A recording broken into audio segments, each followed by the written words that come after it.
who would you say was a great captain? So when I came up with the Orioles, Cal Ripken was kind of the guy, right? Cal Ripken never held a clubhouse meeting. He didn't stand up in front of the team and talk. Cal would go on the field and expect you to play the game the way he played the game.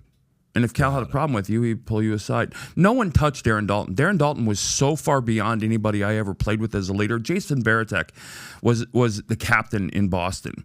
He didn't have clubhouse meetings. Same thing. I'm going to show up and play the game and work this way. I expect you to do the same. So it was more about, because to me, leadership is two things. One is setting the example for people to follow. Number two is getting people to do things they wouldn't do on their own. Leadership is statistically agnostic in my mind. The best leaders I ever had nothing. Darren Dalton, that's what made him so great. It didn't matter what his batting average was. If there was something to be said, he said it. And there are a lot of guys who believe I have to do, I was never a leader in the sense, I was always a veteran and I led my pitching staffs, but I was never a clubhouse leader because I didn't play every day. I couldn't tell you what it's like to play game 7 of the week on a Sunday day game when it's 155 in St. Louis. But I could pull you aside and talk to you and tell you, and that was what the great leaders did. They knew, and same thing, they knew their players. Darren knew he could call me out, so he did. And then the guys he needed to pull aside and take behind in the back room, he did that too. I'll tell you a great story. A guy that we got in 2004, Orlando Cabrera, we traded for him. He came over from the Expos. I didn't know him. I knew I played against him. We had a guy who, a star on the team, and you'll probably guess who he was, but he was a Latin player. He didn't dress with the rest of the team. He dressed in the back with the trainers. He did his own thing. One day, or right after the trade, Orlando comes over, and this guy's name is scratched out of the lineup. And now I'm in the part of the locker room where this guy dresses, and there's hot tubs, and I'm in the hot tub.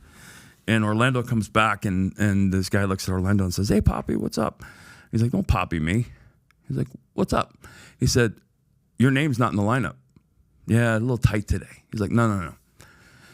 "I'm going to come back here in 20 minutes. If your name's not back in the lineup, you and I are going to go." Who said this to him? Orlando Cabrera said this to this guy. Said this to the guy who was a star. Yeah. We're going to go. We're going to fist fight. We're going to fight. I'm here to win a championship. I don't give a shit what this other stuff is. 20 minutes later, his name was in the lineup. That's a leader. Huh. Back to your initial comment about sometimes if you're a great producer, you might not be a great manager, right? So, different qualifications for leaders. Like, I'm a big NBA guy. I mean, I know Major League Baseball as well, NFL. Like, Michael Jordan, Larry Bird, right? Even recently, Steve Nash, Jason Kidd. These guys never won a championship, never been to a finals. Maybe Bird, maybe one time, but never won anything. But meanwhile, you've got Steve Kerr. He was an 8th guy on the bench, right? You've got, even Phil Jackson, Pat Riley. These guys were never MVPs. Look at the guys managing the playoff teams right now. Mm-hmm. You had Scott baseball, Sturgis in Seattle. Scott was a backup catcher. I played with Scott. He screamed manager as a player.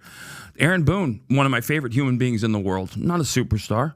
That amazing hit. In the, but I'm saying they didn't have profound, outstanding careers of length. Craig Counsell, I think one of the best managers in the big leagues. Yeah. Bob Melvin, one of my, these guys are all, and then there's the Phillies manager. You got guys that none of them are superstars. Now they'll bring in the superstars as bench coaches or place, but being a leader, again, to me is statistically agnostic. Is it because your skill set doesn't translate to being a good? It's just right. It's the same thing in the military. You don't have to have the stripes on your jersey for the guys in your unit to look to you as a leader. Because when the shots start firing, everybody's ducking their heads down the hole. They're looking to one guy.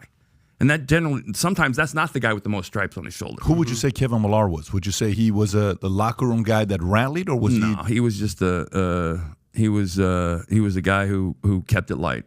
He kept it light. Yeah. Because in the documentary, it's like, hey, we just got to win one. We just got to win one. Right. Well, I mean, and that was a very different group of guys. I mean, a lot of times when people ask me about the ankle and all the things that went around that, I try to explain to them, I didn't do anything I didn't think the other 24 guys would have done were they in my place. And as it's baseball, it's a sport, and I don't want to go to these extremes, but we would take a bullet for each other in that sense. Like you're with each other 9 months, every hour of every day. You get in, you get in fights. There were fights in the clubhouse. We had some of the funniest, greatest fisticuff brawls ever at 2:30 in the morning out in front of a hotel on the road because we were drunk and somebody said something stupid.